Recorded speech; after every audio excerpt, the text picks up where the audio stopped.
The scent of roasted boar and pine from the hearth filled the great hall, a thick, cloying warmth that never seemed to reach Anya.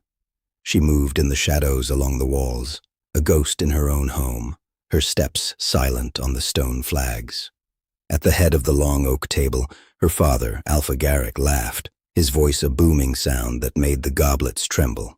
Her mother, Corinne, smiled a razor-thin smile beside him, while her sister, Rosalind, the family's jewel, basked in the admiration of their guests. Anya's job was to be invisible, a pair of hands to refill a glass or clear a plate, always keeping the left side of her face, the side with the silver birthmark, turned away from the light.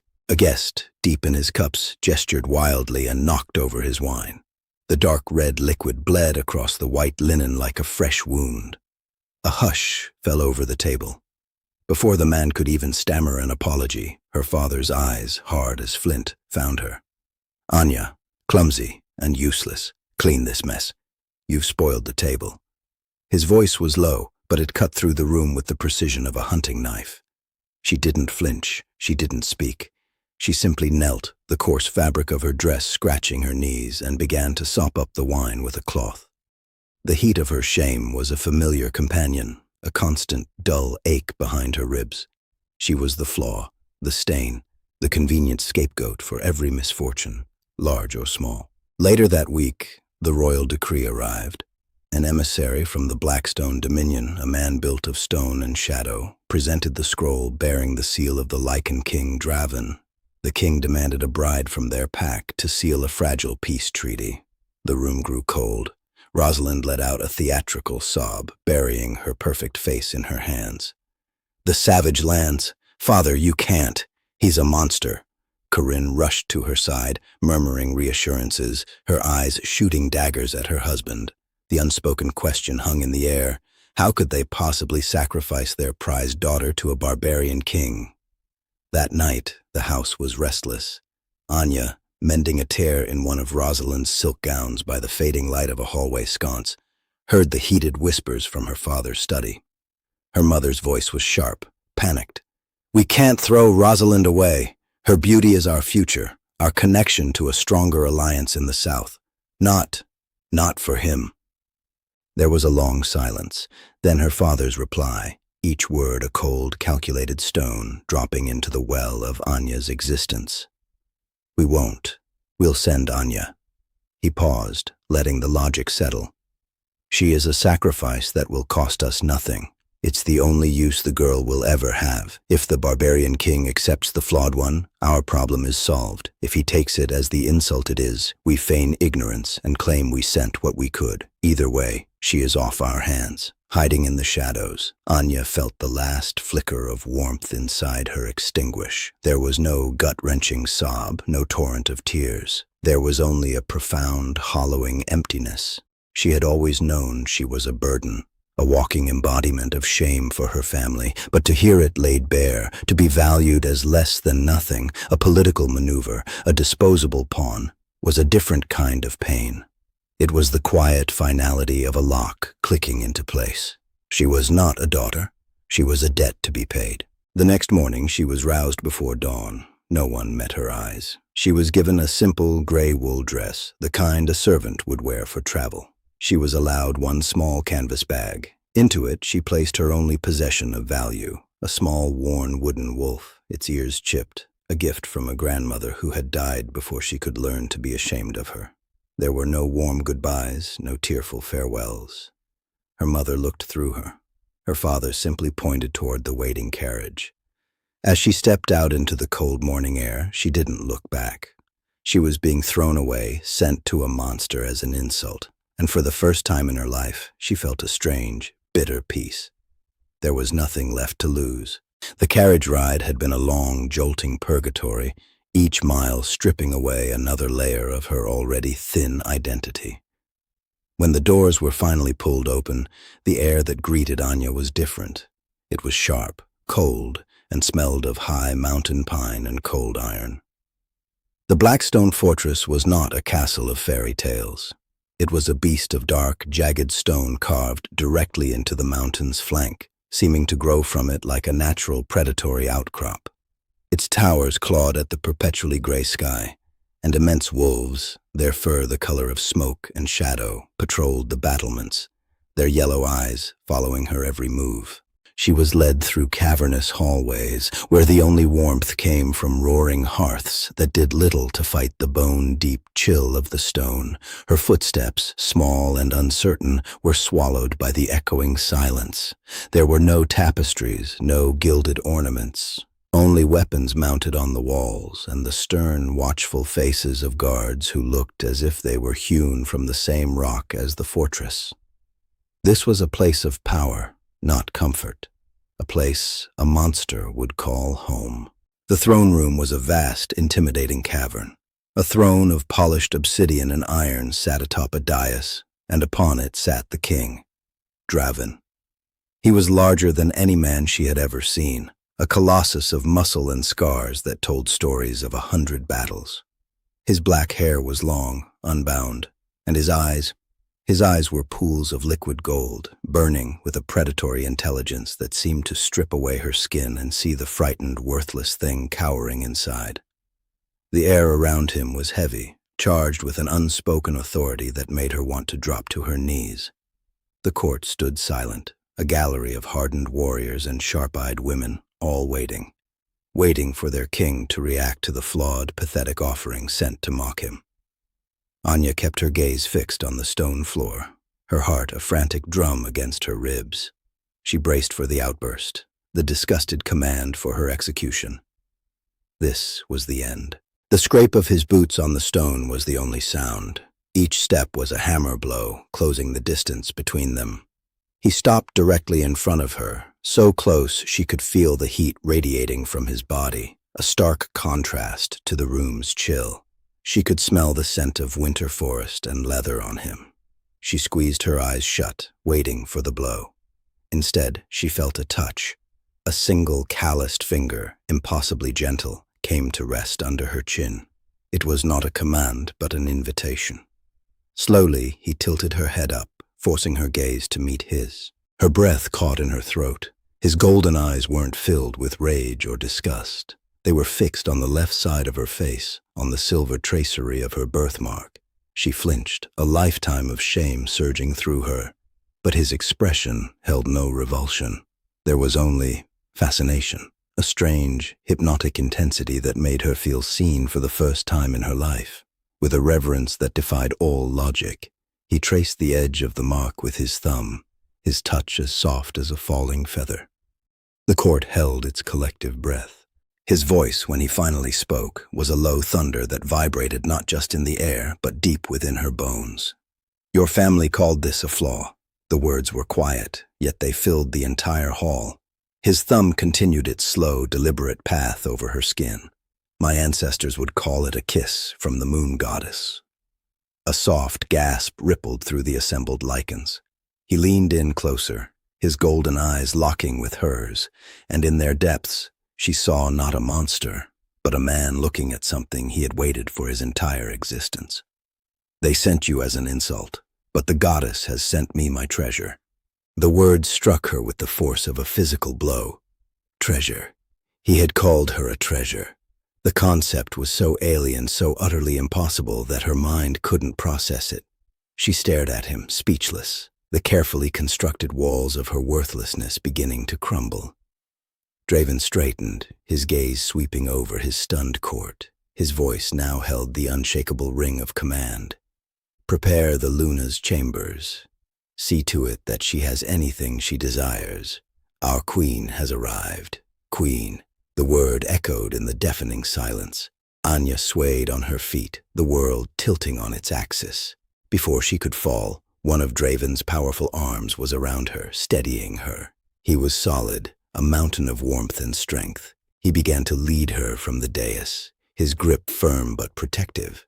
As they walked, guards who had looked through her with cold indifference now dropped to one knee, their heads bowed in deference. Maids and servants averted their eyes with a new kind of respect. The journey to her chambers was a blur. He didn't release her, keeping her tucked against his side as if she were the most precious artifact in his kingdom. He guided her through corridors that now seemed less menacing, into a wing of the castle that was surprisingly warm and bright. The chambers he led her to were larger than her entire family's house. A fire crackled in a massive stone hearth, casting a warm glow over plush furs and rich tapestries depicting ancient hunts. A steaming bath, scented with herbs and flowers, had already been drawn. Gowns of silk and velvet in deep, rich colors were laid out on the bed. Draven finally released her, turning to face her in the soft firelight. For a moment, he just looked at her, his intense gaze drinking in every detail. He reached out, not to her mark this time, but to a strand of her plain, mousy hair, tucking it gently behind her ear. "Rest," he said, his voice softer now, meant only for her. "No one will ever make you feel small again. This is your home now." He turned and left, closing the heavy oak doors behind him, leaving her alone in a silence that was no longer empty but filled with the earth-shattering echo of a single, impossible word: treasure. Left alone in the cavernous chambers, Anya stood frozen, a fragile statue in a world too grand for her. The sheer sensory overload was a physical force. The air, thick with the scent of cedar from the fire and lavender from the steaming bath, was a stark contrast to the damp, dusty smell of her former cot. Rich furs, the color of midnight and snow, were draped over every surface, their texture a silent invitation. She took a tentative step, her worn-out slippers soundless on a thick woven rug. It was all too much. A kindness so vast it felt like another form of cruelty, a beautiful dream from which she was terrified to wake. An elderly she-wolf with eyes the color of warm honey and hair braided with silver threads entered without a sound. She carried a tray laden with fresh bread, cheese, and a steaming bowl of stew. She didn't speak, only offered a small, gentle smile and gestured toward the bath. Her name, Anya would learn, was Alara, the mate of Draven's most trusted general, and her presence was a quiet statement from the king. "You will be cared for by one of our most honored." Anya felt a knot of shame tighten in her stomach. She was unworthy of such attention. But Alara's gaze held no judgment, only a patient maternal warmth. The bath was a revelation. As she sank into the heated water, it felt like she was shedding more than just the grime of her long journey. She was washing away the lingering scent of her family's disdain, the invisible stain of their disappointment. The water soothed muscles she didn't know were clenched, and the herbal steam cleared her head. Alara laid out a change of clothes, not a servant's dress, but a gown of deep forest green velvet, so soft it felt like liquid moss against her skin. When she emerged, clean and wrapped in the impossibly plush fabric, she felt different, lighter. The food was simple but rich, the stew thick with meat and vegetables, the bread still warm from the oven. She ate slowly, savoring each bite, the unfamiliar sensation of a full stomach, a deep, profound comfort. For the first time, she wasn't eating scraps in a shadowy corner, but being nourished.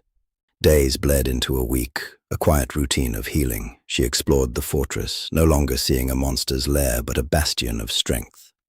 The people of the Blackstone Dominion were not the savages of Rosalind's tales. They were hardened and watchful, but they nodded to her in the halls, their eyes holding a mixture of curiosity and a deference that still made her want to shrink away. They called her Luna, their voices low with respect. The word felt foreign on her skin, a title belonging to someone else, someone worthy. Her true test came when Draven summoned her to the War Council.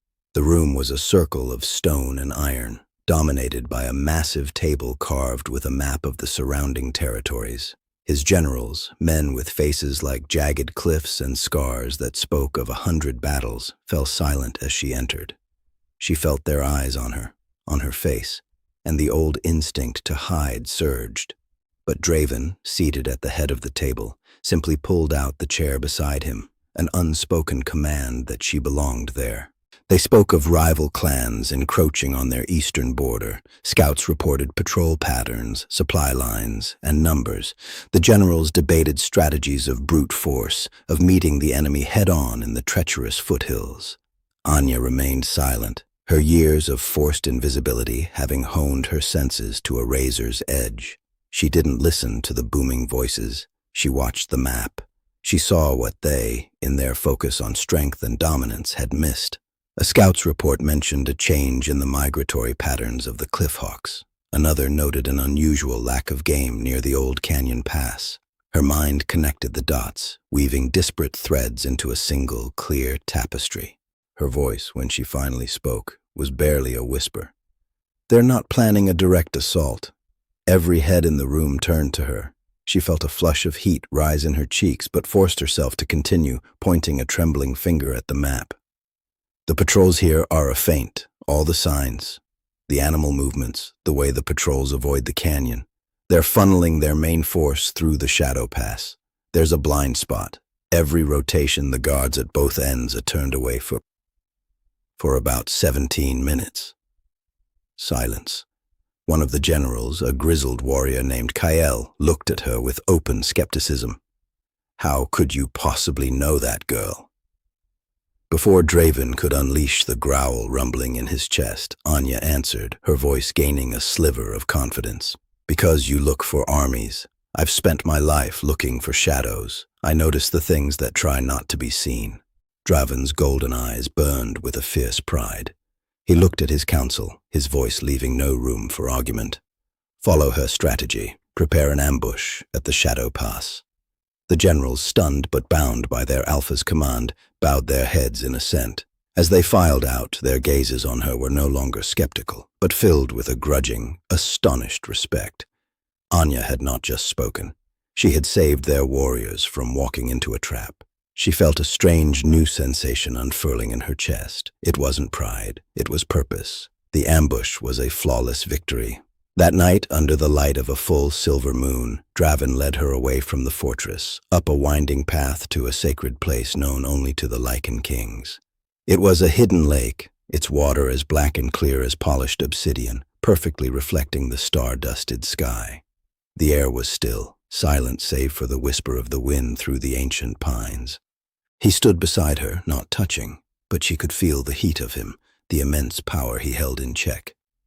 "My people see a king," he said, his voice a low rumble that seemed to blend with the night. "My enemies see a monster, a force of fury and death needed to keep this kingdom safe. For a long time, that is all I was." He turned to face her, and the raw loneliness in his golden eyes stole her breath. "A fortress is not a home, Anya. It's just a place to store your weapons."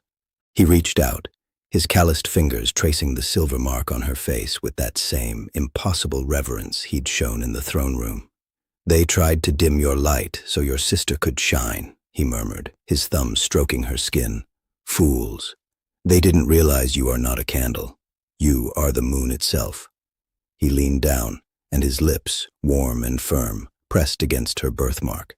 It wasn't a kiss of passion, but of worship, a healing touch that sank deep into her soul, mending cracks she didn't even know were there. When he finally kissed her lips, it was like lightning striking the placid lake.